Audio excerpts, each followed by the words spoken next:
I always say that reality can be far more disturbing than any horror film. Perhaps that's why I can't stop revisiting certain trials and crime stories that forever marked not only the courts but also the imaginations of everyone who dared to witness every detail. And what strikes me most is not just the acts themselves, but the coldness with which some people, especially women, faced the consequences. Women whom society expected to be fragile and caring, but who revealed a dark side capable of shocking even the most experienced judges. When I remember these stories, I feel like I'm watching a movie, but one without a predefined script.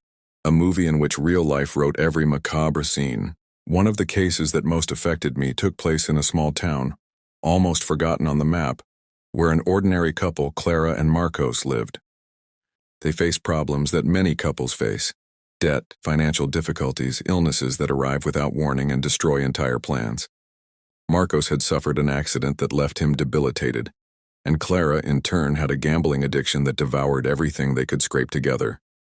One day, a curious neighbor decided to check on them and found a chilling scene.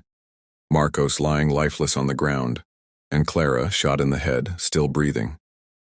It was a typical scene of tragedy, a supposed death pact, the kind in which love and despair combine explosively.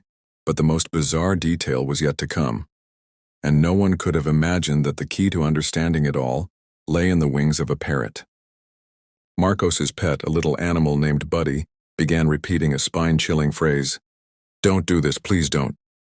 As if their last conversation, Marcos's final moments of panic, had been etched in the bird's memory. It wasn't just a coincidence, it was practically a testimony from beyond. The police then turned their attention to Clara. There were notes she'd written. There was the murder weapon. There was evidence she'd planned a murder-suicide. But she'd partially failed. She'd survived, and now she had to face the weight of it all. In court, I'll never forget her expression, a mixture of confusion and frustration, as if she were angered not only by what she'd done, but by the simple fact that she was still alive. In the end, she received a life sentence without the chance of parole. And while many wanted justice to go further, applying the death penalty, the truth is that life incarcerated became an even crueler form of punishment. But if this story already seems bleak, wait until you meet Maria Benton, a woman who, at first glance, seemed born to be a mother. She lived a simple life, worked menial jobs, and married John, a seemingly quiet man, young. With him she had 9 children. But instead of raising a large, vibrant family, Maria wove a web of successive tragedies that would soon capture everyone's attention. The first baby died as a newborn, officially from meningitis, but over time each of the other children began to die as well, at different ages for medical reasons never fully explained. Joseph, Nathan, Barbara, Jonathan. They were all buried one by one until practically none remained. To outsiders it looked like a curse, but the police began to suspect there was nothing supernatural about it, and they were right. When the investigation finally unfolded, the revelation came. Maria had suffocated some of her own children. With no clear motive, no convincing remorse, she just did it. Doctors said she might suffer from a rare syndrome called Munchausen syndrome by proxy, a disorder that leads someone to cause illness or even death to get attention. But nothing was ever fully proven. The truth is, Maria ended up imprisoned forever, condemned to die behind bars.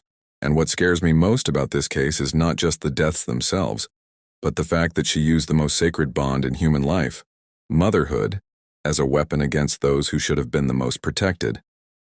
If you think you've seen it all, wait until you hear about Michelle Blair, because this one will chill any heart. In Detroit, when officials went to evict a woman because of her accumulated debts, they could never have imagined what they would find. Inside a freezer were the bodies of 2 of her children, preserved there like a capsule of horror.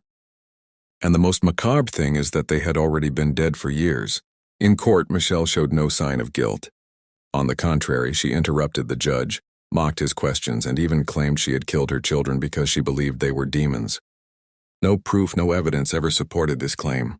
What she did have was an endless list of assaults: suffocation, burning, forcing the children to drink chemicals. And when asked if she would do anything differently if she could take it back, she replied with the calm of someone discussing any trivial matter. "I would do it again." She was sentenced to life in prison, and to this day remains a symbol of the depths of the human mind's delusions of fury and cruelty. Another story that has stuck with me is that of Amanda Carter, who seemed like a trustworthy friend but in reality carried a frightening coldness within her. When investigator Taylor Wright disappeared, Amanda was the last person to be with her. At first she seemed cooperative, but suspicion soon arose.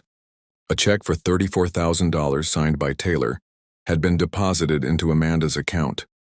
Furthermore, it was discovered that she had purchased cement and soil shortly before her disappearance. The investigation led the police to her family's farm, where Taylor's body was buried. The trial was tense as Amanda denied it to the end, blamed it on drugs, and fabricated different versions. But in the end, the jury had no doubts. She was sentenced to life in prison.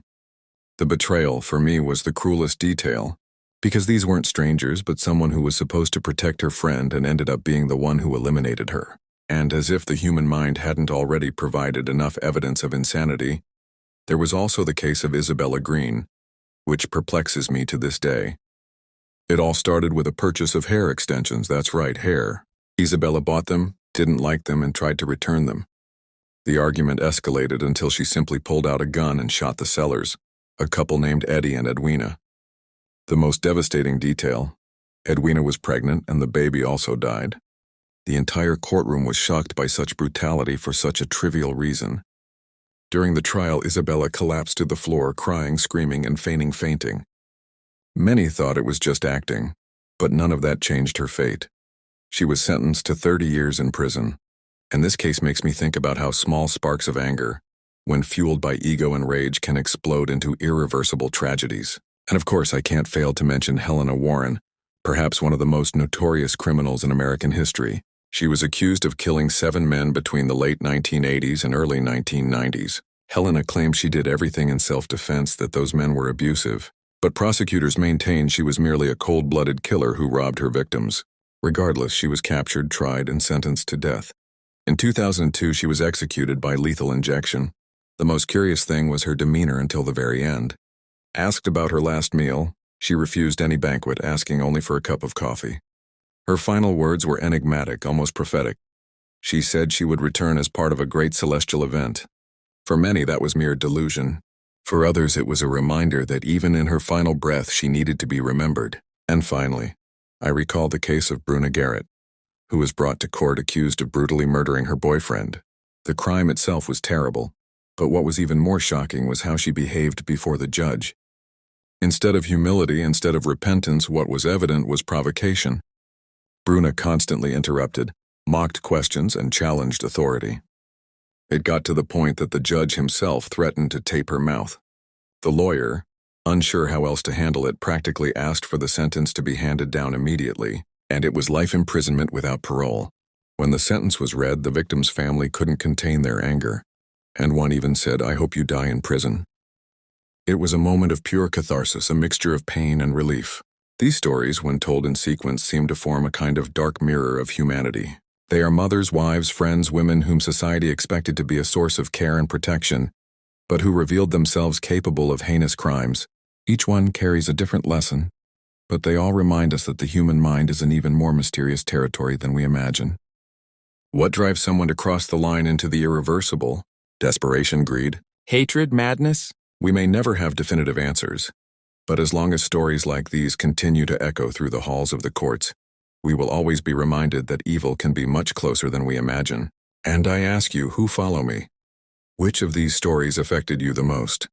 Because for me, each one leaves a different scar, and they all make me certain that real life, unfortunately, is the worst of all nightmares.